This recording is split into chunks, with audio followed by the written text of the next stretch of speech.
This is my love letter to my fellow Kiwis. My name's Liz Gunn. I used to be in media. Before that, I was in law. I've been a mother.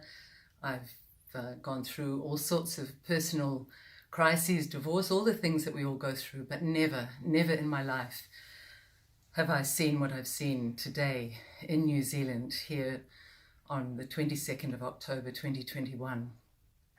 And in my heart, there was a cry saying, it stops. It stops now. Jacinda Ardern is a public servant. She is our servant. We are not her servants. She has announced today the most draconian, cruel, inhumane, unkind measures to take away Kiwi freedoms. And for those of you who say, this is just an unjabbed person talking like this, and I may or may not be jabbed, and I may or may not talk about that in this, that's my right to my medical privacy. But it's not about the jab. It's about our freedoms as New Zealanders. My father married very late and had me late in his life. And he did that because he went to World War II. And when he was an old man, he said to me, I never, ever wanted to go to war. I never wanted to fight. But Churchill inspired me because I knew I had to stand up for my freedoms so that my children, you, Liz, and your children and your grandchildren would have those freedoms in New Zealand. And those freedoms today are being taken away so extremely in such a cruel, divisive way. If we are going to allude to the jab, I'll refer to what a friend yesterday said to me. She said, perhaps the worst evil of this jab, I can't call it a vaccine because it doesn't have an isolated COVID-19 amount in it. It's a different technology. So let's call it what it is. It is a jab. Perhaps the worst evil of this jab, she said, is its spikiness, its ability to separate us. Kiwis have always come together, always been united. The hideousness of Saturday's perversion of taking something that was so precious in our memories, the telethon, and turning it into this jab party to manipulate. We all see Ardern now. She looks mad. I feel sorry for Ardern, and I don't want to go into that. What I want to do is create something different. And how do we do that? So many of us want leadership. And I'm not a leader's little finger. That probably makes me a good candidate because every mistake you can make in life, just about, I've made.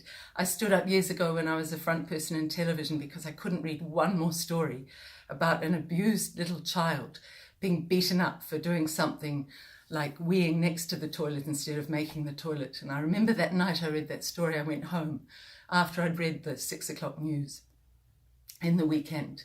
And I looked at my 3-year-old boy lying in his safe cot and I vowed I would do something.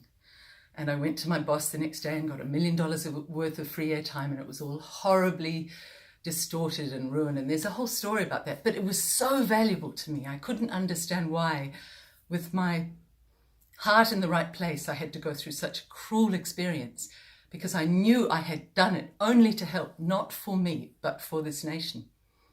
And now I know. It trained me. It taught me. Stand up. Even if this media goes after me, even if they go on my page where I am angry at Ardern, and I own that, where I say things that I really feel fearlessly, and they print them and they deride me and they put me down. I don't care anymore because this country matters more to me, and the future for my children and my grandchildren matters more to me, and it needs to matter to all of you. More than whether you're jabbed or unjabbed. It is utter, errant nonsense what she said today in the press conference. If you are vaccinated, you've done it to be protected. That's what they sold you. That's fine. If you're not vaccinated, you therefore cannot threaten those who are vaccinated because they did it to be safe, didn't you? You want to know my vaccine status? I can't be jabbed because I had the most severe case of pericarditis.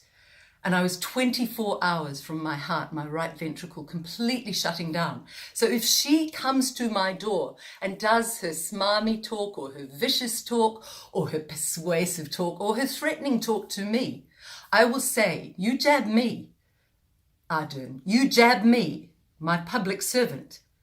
and I will die. And that blood, like so much other Kiwi blood, will be added to what is on your hands. Why do you never tell us stories of the victims of this jab, those who die, those who are injured, the tragedy of the enormous suicide numbers? I could go on. You know it. If you're awake and you're doing research, we all know it now. This country is being jab raped. And I went through that as well. A man once tried to rape me, a strong, powerful man. He'd worked on the land. He'd also worked in Parliament. And that's all I will say. I will never reveal his name because I know it will destroy the lives of two other people, his wife and his child. And I've made that peace with myself. But as he pulled me down towards him, and he was strong, I locked my elbows. And my words were, "You will never succeed. You will never do this to me. Stop right now. You will never do this. I will not let you. I will not let you. I will not let you let me go." And I say the same to you, Ardern. You will never succeed if I am the last woman Kiwi standing in this country. If that gives other Kiwis hope. If you persecute me, the media, where I used to work, and I'm so ashamed of your betrayal. Simon Dallow, I used to sit next to you on the news, and you never do anything but spout government propaganda now. Tell the other side of the stories. There's the anger. And here's the peace. We will build a new New Zealand from this. And we will do it together. I want to start a political party, and I want to call it Free New Zealand, because it's a cry to the world saying, free us, help us. We are being absolutely traumatized here and bullied and manipulated and ruined. Our spirit is being broken. But it's also, we are already a free New Zealand. Mandela once said they could take everything from me in that prison on Robben Island. They even could take my eyesight, except one thing. They couldn't take my soul. I wouldn't give that to them. And that's where I'm speaking from to you, and that's where you need to stand up with me if you want to. I will need people to help me build a website. I'll need people to take calls. I'll need people to work out how we do this together in my bumbling, glorious way. You can know I'm not in any way connected with the World Economic Forum or the UN or any of these other people that Clark and Ardern are clearly linked to, and I don't want to go into that. I have no agenda except to serve. I don't even particularly want to do this, but like my father, I will stand up. And weirdly, I think Winston Churchill and I share the same birthday, and he is one of my heroes because when it counted, when Chamberlain said to England, let's give up, it's too hard to stand up to Hitler. Churchill said, I don't want to do this. And like him, I suffer the black dog with all that I've suffered through life. But he stood up and he said to the people, I'll do what I can to serve. And that's what I'm offering. My address is lizgunn3@gmail.com. If you want to be part of this, if you want to help me stand up, I don't know even who will lead this, but it's not going to be a country after this next election led by National, because they're doing the same thing Ardern's doing, or ACT, they've crumpled. And the Greens have been utterly weak and submissive, and Labour is lost. They just look evil, and so many people are saying that. So we need a new party, and I say we build it together. My dream from my broadcasting background is to build an absolutely inviolate, free, totally protected broadcasting channel. Perhaps we take back TV1, make it ad-free, and every day on that channel we have discussions about government policy. We have politicians answerable to the people, and we have views from all of you, wise, educated, uneducated, whatever you are, people who care about this country and creating again a free New Zealand. And we will build that place when we get into power. And that will be the key, because a free media is a crucial arm to have a free democracy. Our media at the moment is simply government propaganda. We might as well be living in communist China. It doesn't work. They're not telling the other side. When in media you get only one side of a story, you can know that it's not the truth. It's not the truth that you're being told. So those are the two things. I've told you about the party.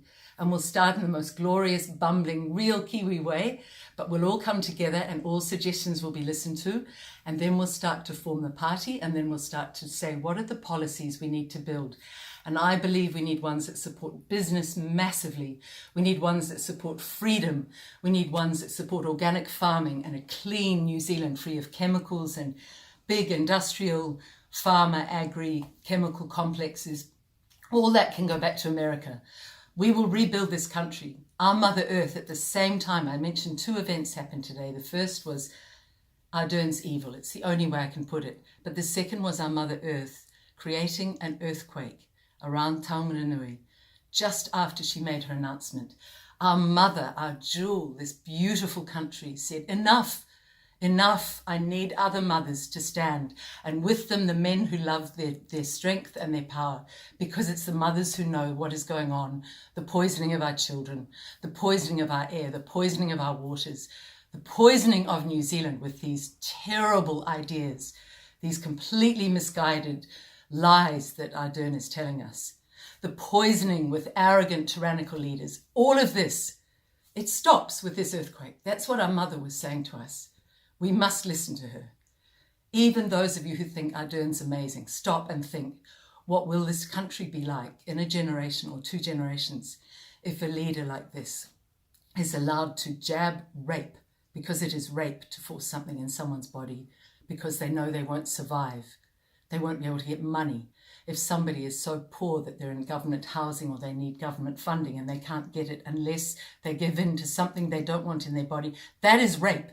That's like a man saying, unless you do this, you won't get the job so you can survive. That is rape, Ardern, and you don't get away with rape, not on my watch and not on the watch of all of those who will contact me. lizgunn3@gmail.com, and I need administrative assistance. I need all of the inventive creativeness of Kiwis who've been forever able to find solutions to please step up and help me. That's my love letter to you all today.